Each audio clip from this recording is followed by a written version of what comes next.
नमस्ते, मेरा नाम शुभम है और आप मुझे ब्रेन ऑफ बिहार पे देख रहे हैं।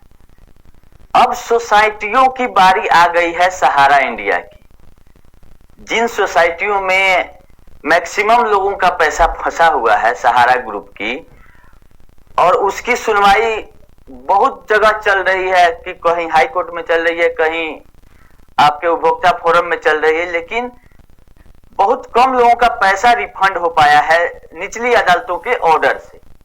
क्योंकि सहारा इंडिया का कहना था कि मामला सुप्रीम कोर्ट में लंबित है सहारा ग्रुप की, इसके चलते हम भुगतान नहीं कर पा रहे हैं। लेकिन अब जो मामला है सोसाइटियों का भी सुप्रीम कोर्ट में ट्रांसफर हो गया है दिल्ली हाई कोर्ट से, और इसका लिस्टिंग भी हो गया है। यही हम आप लोगों को बता रहे हैं इस वीडियो में कि एक महेश चंद्र वाजपेयी वाला मैटर जो था वो तो 5 लोगों का था, और फरवरी में उसका लिस्टिंग लोग करवाए थे 40 लाख का रिफंड के लिए। लेकिन वो इंडिविजुअली मात्र 5 लोगों का ही मैटर था। अगर उससे आदेश आता तो 5 लोगों का ही आता कि इनका विथ इंटरेस्ट आप जल्द से रिफंड कीजिए, और नहीं तो FIR सहारा के जो भी ऑफिशियल है उन पे लॉन्च करने का आदेश दिया जाए। मध्य प्रदेश के कोर्ट से, हाई कोर्ट से यही आदेश आया था कि हम FIR करने का भी आदेश नहीं देंगे और रोकेंगे भी नहीं, जिसके अगेंस्ट में मामला सुप्रीम कोर्ट में ये 5 लोग लेके चले गए थे। तो सुप्रीम कोर्ट में लिस्टिंग हुआ था, लेकिन उसको बोला गया कि मामला बोर्ड में है, इसलिए 2 सप्ताह के लिए और टाल दिया गया था इस आपको लास्ट वाली सुनवाई में। तो 2 सप्ताह के लिए टाला गया था, तो टेंटेटिव डेट आ गया था कि 17 मार्च को अगली सुनवाई होगी। लेकिन उसमें टोटल पूरे इंडिया के सोसाइटी के इन्वेस्टर का कुछ होने वाला नहीं था। लेकिन अब जो मामला लिस्टिंग हुआ है, जो दिल्ली हाई कोर्ट से ट्रांसफर होके गया है सुप्रीम कोर्ट में, उसमें सारे लोगों का भुगतान से रिलेटेड मैटर को सुना जाएगा, क्योंकि CRC लेके गई है मैटर को। और सहारा के 4 सोसाइटियों का, 3 सोसाइटियों का मामला दिल्ली हाई कोर्ट से गया है, और एक स्टार मल्टीपर्पज सोसाइटी जो छूट रही थी और हैदराबाद तेलंगाना के हाई कोर्ट से उसका भी आदेश आया है, उसको भी टैग साथ ही में CRC लेके चली गई है। तो 4 सोसाइटियों का मैटर सुप्रीम कोर्ट में, और इसका भी डेट 17 मार्च दिखा रहा है, क्योंकि ऑलरेडी 17 मार्च को टेंटेटिव महेश वाजपेयी वाला केस का दिखा रहा था। तो उनके केस को पहले सुप्रीम कोर्ट में पहुंचने से ये फायदा हुआ कि अलग से डेट नहीं लेना पड़ा, उसी में टैग हो गया है मामला।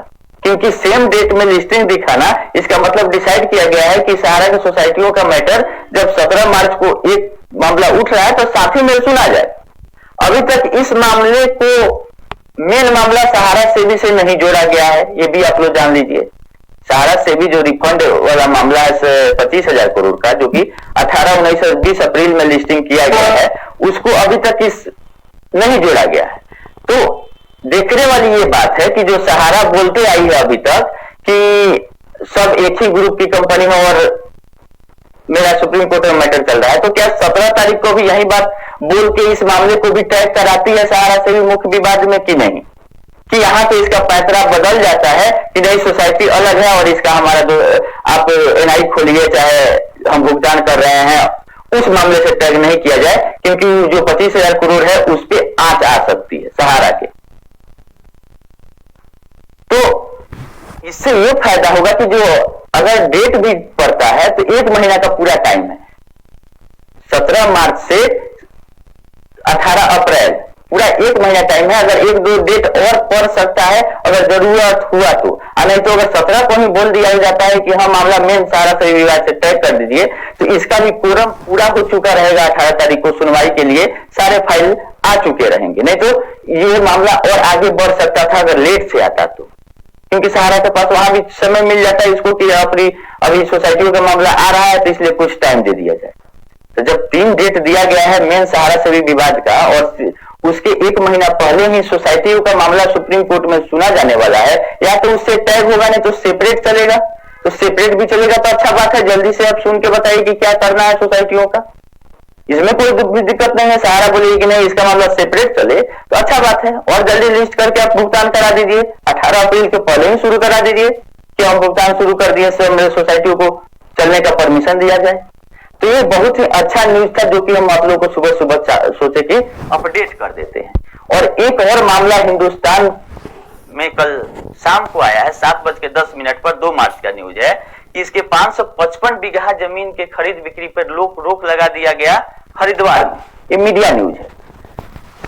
अब बताइए कि जब पहले से सहारा बोल रही थी कि हमारे ऊपर एम्बार्गो है, हमने भी बताया था कि एम्बार्गो है, तो फिर डीएम को क्यों रोक लगाना पड़ा हरिद्वार वाले जमीन पर 555 बीघा? हम पहले भी आप लोगों को बताते आए हैं कि सहारा ग्रुप की बहुत सारी सिस्टम कंसर्न या उससे रिलेटेड जुड़ी हुई कंपनियां सेपरेट बना के जमीन परचेज किया गया था, बिहार में भी किया गया था, यूपी में भी बहुत सारे जमीन निकल गए। तो एम्बार्गो मात्र यही 5-6 मेन कंपनियां जो हैं, जो सहारा ग्रुप की जो सहारा बोलती है, बाकी जो छोटे छोटे कंपनियों में पैसा डालकर और खरीदा गया था वो जमीन पे रोक नहीं लगा था और सहारा धीरे धीरे उसको उड़ा दी। कोई बीट देखा है कि सहारा ने पटना में जो जमीन खरीदा था वो किस नाम से खरीदा था? नहीं देखा था। तो उसी तरह से हरिद्वार वाले मामले में भी यही हुआ है। हरिद्वार वाले मामले में भी यही हुआ है कि रोक डीएम को लगाना पड़ा, क्योंकि वहां खरीद बिक्री चल रहा होगा तभी रोक लगा कि हाँ रोकी, अभी नहीं बिक्री होने देंगे, और जमीन दूसरे सिस्टम पर्सन कंपनियों के नाम पर है। ये भी बात लिखा हुआ है हिंदुस्तान के न्यूज़पेपर पे। तो हम शुरू से आप लोगों को यही बताते आए हैं कि सहारा इंडिया कहीं भी अपने ग्रुप के बारे में नहीं बताई है कि 500 ये कंपनियां जो हैं वो हमारी ही हैं और जो जमीन हम खरीद रहे हैं वो इसी ग्रुप की कंपनियों में खरीद रहे हैं। एम्बार्गो सुप्रीम कोर्ट लगाए हुए, लेकिन मेन जैसे सहारा कमर्शियल हो गया, प्राइम सिटी हो गया, सहारा इंडिया पार्टनरशिप फर्म हो गया, सोसाइटी हो गया, ये सब पे रोक लगाया हुआ है। लेकिन सहारा के ने 1 लाख करोड़ से ज्यादा पैसा उठाया, तो उसमें अगर 1,000 2,000 करोड़ करके अगर 200-300 कंपनियां बना के उसमें पैसा डाल के उसके थ्रू जमीन खरीदवाई होगी तो उसका खरीद बिक्री पे रोक नहीं लगा है, वही बिक रहा था जिस पे रोक लगा अभी। तो ये अच्छा चीज है, डीएम जो वहां के रोक लगाए हैं ये बहुत ही अच्छा कदम है। उनके पास जिस हिसाब से कंप्लेन जा रहा है, सारे डीएमओ को ये एक्शन लेना चाहिए कि सहारा से रिलेटेड ये नहीं देखे कि सहारा इंडिया में अगर जमीन है, उससे रिलेटेड भी बहुत कंपनियां थी, लोग जानते थे कि ये सहारा की जमीन है, लेकिन उसका रजिस्ट्री हो गया क्योंकि वो मेन सहारा इंडिया जिसमें एम्बार्गो लगी हुई थी उस कंपनी में रजिस्टर्ड है, उसका ये नहीं हुआ था, परचेज नहीं हुआ था। तो अच्छी खबर यही आई है सुप्रीम कोर्ट से। 1-2 और अच्छी खबरें आई थी कल जो